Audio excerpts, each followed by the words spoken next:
Olá, gente, tudo bem? Desejo que sim. Vocês estão vendo que eu estou sem máscara, não é isso? Mas, olha, toda a equipe aqui do projeto Fortalecer estão todos de máscara. E a gente está mantendo aqui o distanciamento. Então, vamos nos cuidar, não é isso? Que a pandemia ainda não acabou. E hoje, gente, em nossa atividade, nós vamos conversar um pouco sobre a história que tem em nossas famílias. Cada família tem uma grande história para contar. Então imagine que o nosso pai, nossos avós, nossos tios e primos sempre tem uma história da família que está lá guardada e essa história ela é contada, né, dentro da família. E isso, gente, é muito importante. Sabe por que da importância? Porque isso preserva a história de nossas famílias. Então, a gente hoje vai conversar um pouco e pesquisar também as histórias que estão em nossas famílias, tá certo? E assim como as histórias contidas nos livros, as histórias contadas oralmente são importantes. Elas estão lá registradas por muito tempo. Imagina o seu bisavô, que passa para o avô, que passa para o pai, e agora passa para você. Então essa história, mesmo não estando escrita em nenhum livro, ela está guardada aqui, ó, em nossa memória. Eu, por exemplo, escutei muitas histórias contadas pelo meu avô. Sempre que podia, eu estava lá na casa dele quando criança. E ele era uma pessoa que gostava muito de contar histórias sobre a vida dele, sobre o trabalho, sobre música. Então eu aprendi muito com isso. Isso ficou registrado. E hoje eu vou contar para vocês uma dessas histórias. Meu avô gostava muito de contar histórias. E aí ele contou uma história que também eu ouvi através da minha mãe. Minha mãe, quando eu era criança, morava num lugar afastado do centro da cidade. E ela tinha um problema que era o cansaço, né? Muita gente chama de cansaço, ou alguns chama de asma, mas naquela época chamava de cansaço.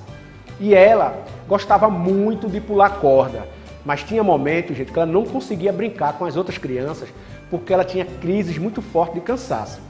E aí, naquela época, como elas moravam distante do centro, era difícil você ir ao médico e não existia farmácia. A farmácia era o quintal, era a mata, ou era a casa da vizinha, que tinha lá umas plantas, umas ervas plantadas, né? E aí eles iam lá buscar, faziam chá, faziam suco e tomavam. E aí ia se curando através das ervas, né? A partir desse saber popular. Minha avó tentou de tudo para curar a minha mãe. Foi suco de caju, até, gente, tomou, sabe o quê? Ova de aruá com leite. Você sabe o que é aruá? Aruá é aquele bichinho que chama de caracol, que fica lá no rio. Então ensinaram que aquilo era bom. Minha mãe tomou, mas assim, é horrível. E aí, o tempo passou, ela foi ficando um pouquinho maior, mas ainda era criança, quando meu avô precisou vir para a cidade para trabalhar. Como meu avô era músico, ele veio para a cidade, passar um tempo e depois voltava. E minha avó ficava cuidando dos filhos em casa, eram 5 irmãos. E em casa a gente teve um certo dia que minha mãe conta que teve uma crise tão forte de cansaço, que ela ficou em casa, minha avó agoniada, sem saber o que fazer, tudo longe, os vizinhos começaram a chegar e minha mãe foi ficando roxa. Veja que história. Foi ficando roxo, os vizinhos enchendo a casa, mas ninguém tomava uma atitude, né, de socorrer, e pegando remédio, dando isso, daquilo, e a asma só piorando, o cansaço piorando, não passava.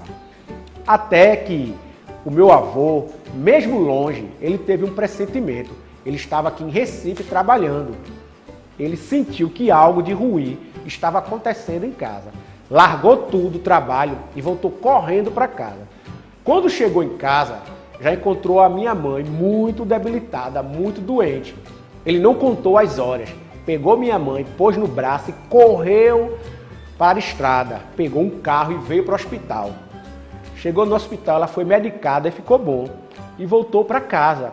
Só que na comunidade onde morava, como minha mãe já saiu muito debilitada, achavam que minha mãe já tinha morrido. Porque diziam, não vai dar tempo de chegar no hospital não, porque era um pouco distante. Mas aí minha mãe ficou bem e eu estou aqui hoje contando essa história. Essa, gente, é uma das histórias que permeia o imaginário da família. E foi uma história real, viu? Não foi inventada, não. Meu avô contava para mim e minha mãe conta até hoje. Gostaram da história? Agora é a vez de vocês. Vocês vão pedir para o pai, o avô, uma tia, uma pessoa com mais idade da família contar uma história. E aí vocês vão gravar essa história em áudio ou em vídeo e compartilhar aqui no grupo, tá certo? E lembre-se, cada família tem uma grande história para contar. Tchau e até a próxima atividade.